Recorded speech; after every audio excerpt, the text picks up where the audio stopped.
Today, I want to focus on one of the greatest bluegrass bands of all times, the Stanley Brothers, Carter and Ralph Stanley of Virginia. Their voices blended in what we call blood harmony, as only family members can achieve.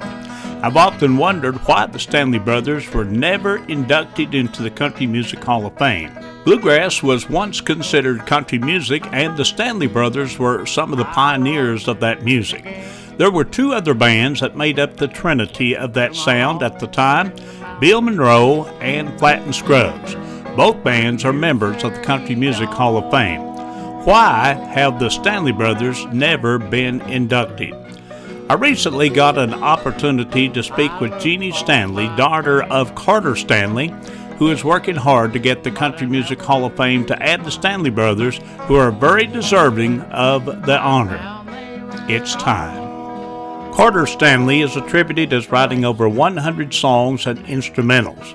I've had the opportunity to visit the Hills of Home, where Carter and Ralph Stanley are buried there in a cemetery high atop the mountain in southwest Virginia. As you stand there and look around, you can see, you can feel where the music came from. As Jeannie Stanley said, he wrote about what he knew. He wrote about what he knew, the things he saw, the things he experienced, the things that people around him experienced.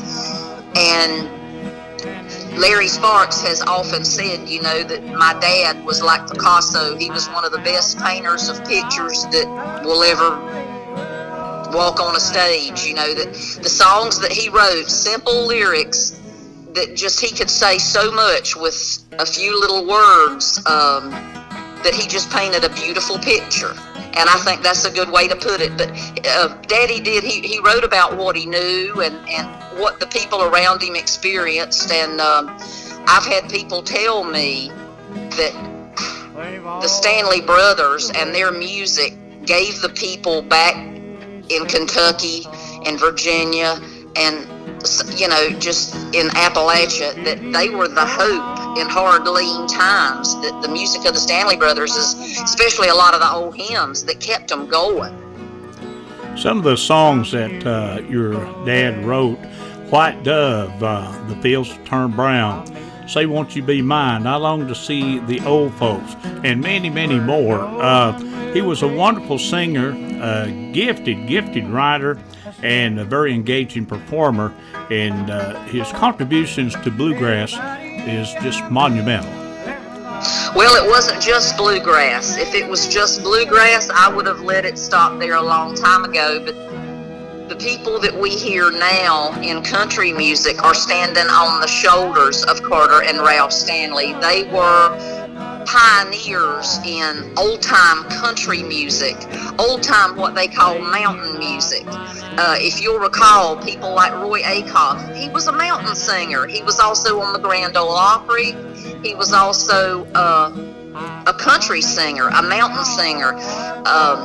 The thing that right now is on my mind is that the Stanley Brothers are not in the Country Music Hall of Fame, because that is the last thing I remember my Uncle Ralph telling me that he wanted, that he had not been able to achieve.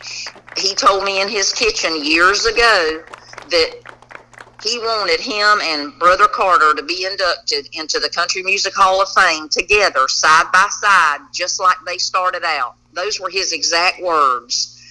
And he said, I've achieved a lot in my life, but that's the one thing I want that hasn't happened for me.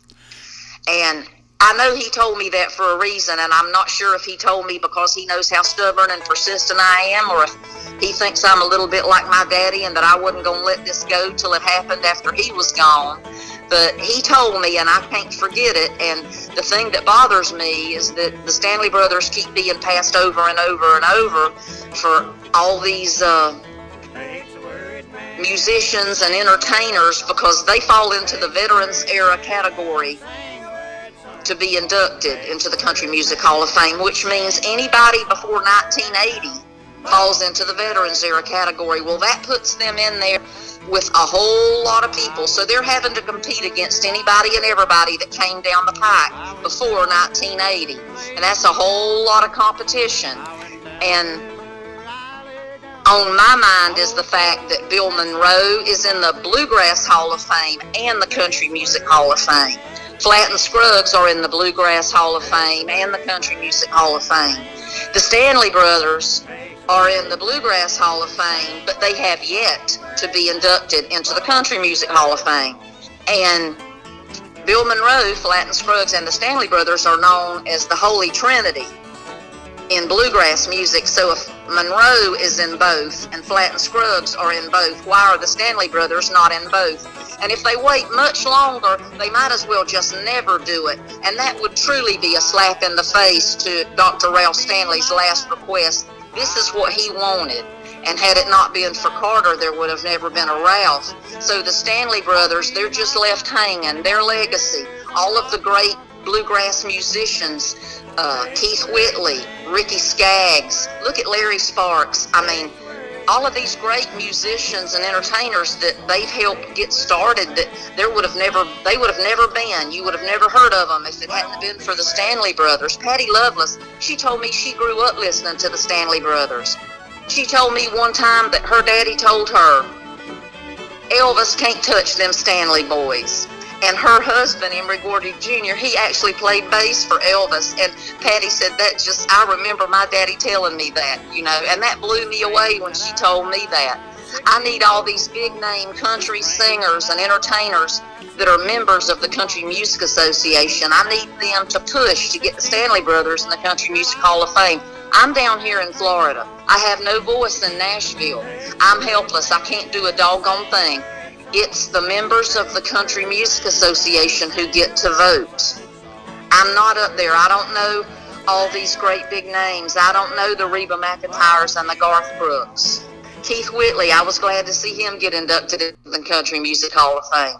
I think it's a little bit ironic that Ricky Skaggs has gone in and that Keith Whitley's gone in and that they were in Ralph Stanley's band and that the Stanley Brothers aren't in the Country Music Hall of Fame, but they're in the Hall of Fame. And you would think that with Vince Gill and Ricky Skaggs and now Patty Loveless and Marty Stewart and those types being in the Country Music Hall of Fame, that they would have already pushed and got the Stanley Brothers in the Country Music Hall of Fame. So I don't know if it's politics or what, but I don't know why they're not in. I asked Jeannie, what can we, as fans of the Stanley Brothers, what can we do to help? Write a letter to the Country Music Association. If you have any friends that play the Grand Ole Opry, if you have any friends that are members of the Country Music Association, if you have friends that know people that are members of the Country Music Association or that know any of these big name entertainers, that know the Garth Brookses and the Josh Turners. Josh Turner, I would think he would be able to help just all of these people who are big fans of the Stanley Brothers. Dirk Bentley, he's an up-and-comer doing great in Nashville, and I know he loves the Stanley Brothers. I need all of these people to get together, these big names that can make things happen. Ashley McBride, Chris Stapleton. I need these people. Chris is from Kentucky. I mean, I don't know him personally, but even Billy Strings. I need people to get together and push for this to happen because I have no voice there. I have no voice. I can't. If wishing could make it so, it would have already happened. And I used to wish it would happen before my Uncle Ralph passed away. Now I'm just hoping it'll happen before my Uncle Ralph's kids, my cousin, and my dad's kids, us. Before I'm just hoping now it'll happen before the kids pass away because they keep getting passed over every year, and it's just wrong. It's a glaring omission. It will never be right till the Stanley Brothers are also included in the Country Music Hall of Fame. They helped build the foundation of what's known as country music today. Country and bluegrass, they were just hand in hand. Jeannie, how did the Stanley Brothers music, what type of impact did they have on music of today? His songs are still being played today. I grant you, every bluegrass band, and it's not just bluegrass. I was told that Bob Dylan warms up all his shows by singing Stanley Brothers music. And when my Uncle Ralph won his Grammy, he got a telegram from Bob Dylan, and it said, "Dear Ralph, The fields have turned brown. Stop. Congratulations, Bob Dylan. Wow. That said a lot in a few words. Jenny, I want to take just a moment and say thank you for this interview. And I want you to know that your dad is one of my very favorites. I'm a big fan of his, have been of the Stanley Brothers for many, many years. And we know that bluegrass music of today would not be the same without him. His input in his songs from many years ago, it's kept the music alive. It's still being recorded today.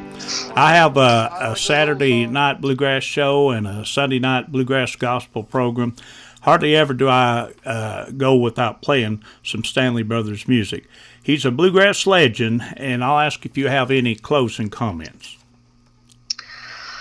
Well, I'd also like to say that 36 years after my father's passing, a little bitty tiny song called I Am a Man of Constant Sorrow was used twice in a movie and on a soundtrack called Oh Brother, Where Art Thou? And thank goodness George Clooney can't sing and Dan Kaminsky can, because that movie about roots music, which contains some of the greatest country and bluegrass talent in the world, brought about a movement which brought recognition to country and bluegrass music unlike anything that had ever been seen. That soundtrack sold almost 9 million copies. It was a revolution in the music industry, which we'll probably never see anything like it again. My father had been gone 36 years when his arrangement of that old English ballad, I Am a Man of Constant Sorrow, was used. Gillian Welch told me herself that when T-Bone Burnett was searching for some music and for the theme song for that movie, she's the one that pointed him in the direction of the Stanley Brothers music. And that soundtrack and all of the people on it, the Whites, Alison Krauss, Gillian Welch, Emmylou Harris, I mean, just Dan Kaminsky, the musicians that made up the Soggy Bottom Boys, that put a spotlight on bluegrass and country music that was sorely needed. And the Down from the Mountain tour that my Uncle Ralph was part of just made it all the more revolutionary, and people still talk about that today due to the tremendous impact of their music, the 20 years that they were together. And then my Uncle Ralph told me himself, the only reason I carried on, there's 2 reasons. I knew it's what Brother Carter, that's what he always called Daddy. He said, I knew it's what Brother Carter would have wanted me to do. So I did it, and it's the only thing I knew how to do. But he said, don't get me wrong, I lost my brother, my best friend, my lead singer. I was devastated. He said, I could have never got in this business by myself, and I didn't know if I could go on. He said, there'd have never been a Stanley Brothers if it wasn't for your daddy. And he said, I'll never let him be forgotten, and he put me where I am. He said, all I did was furnish the house. He built it. He said, I was shy and couldn't say a word. He said, I could barely play the banjo when we first got started. He said, I'd have probably been a pig farmer or a veterinarian if it had been left up to me. But he said, your daddy had the way with people. They loved him. They'd hug him, shake his hand. And he said, he had such a way with words. And he said, I had to learn it all. And he did, and he did a wonderful job. But I want my daddy's dream, which my Uncle Ralph got to carry out. Daddy had all these visions. He talked to my Uncle Ralph before he passed about getting a bus. He talked to my Uncle Ralph about the very spot that the festival is held on today up at the Hills of Home. He put all of those dreams in my Uncle Ralph's head, and my Uncle Ralph carried them to fruition. Now I want that dream. I want my Uncle Ralph's dream. He probably knew that my dad they would have been in the Country Music Hall of Fame and been members of the Grand Ole Opry much, much sooner than my Uncle Ralph was in January of 2000 had Carter Stanley lived. All of that would have happened for him. But my daddy's not here to speak for himself now. My Uncle Ralph's not here to speak for himself now. But they gave their lives to this music. They played back when we didn't have cell phones and computers. and big buses and big motorhomes. They played back when somebody had to ride shotgun to try to keep, the other person awake, and the bass drum was strapped to the top of the car. That's not a big myth. That's how it actually happened. They played for lunch money, some money, and no money, enough to put gas in their car, hoping maybe they could pay the band members enough to get back home. They played back when there was no reason to play but love of the music, and I know that's why a lot of entertainers still play today, but there was no money in it. There was no way to make a living back then, and they did it anyway. And I just want them to get the recognition that they deserve that has been withheld from them all this time. And I don't want them to have to compete with every Johnny come lately that came down the pike before 1980. I want them in the Country Music Hall of Fame. I want that plaque with their picture hanging there in that rotunda, and I want the respect for them that they deserve. Thank you, Jeannie Stanley, for this interview. And I want to close with this question to the Country Music Hall of Fame. Why are the Stanley Brothers not in the Country Music Hall of Fame?